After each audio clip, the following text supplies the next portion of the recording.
nga ba si Aileen pero si Elaine yung na Po siya pinagulpe. Kasi natamaan? natamaan lang po, parang gano'n.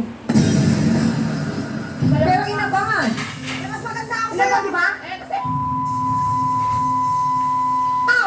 Baka ikaw kasi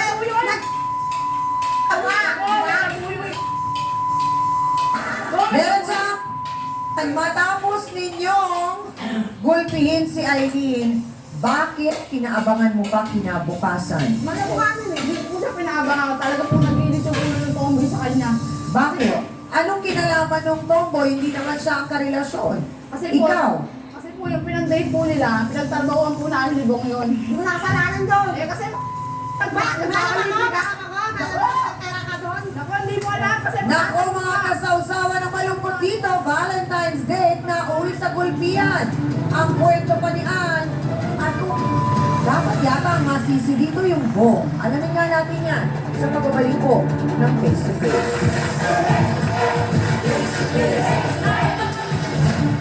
Gano'ng kalotoo sabi niya, kahawig daw ni Bong si Richard Gomez.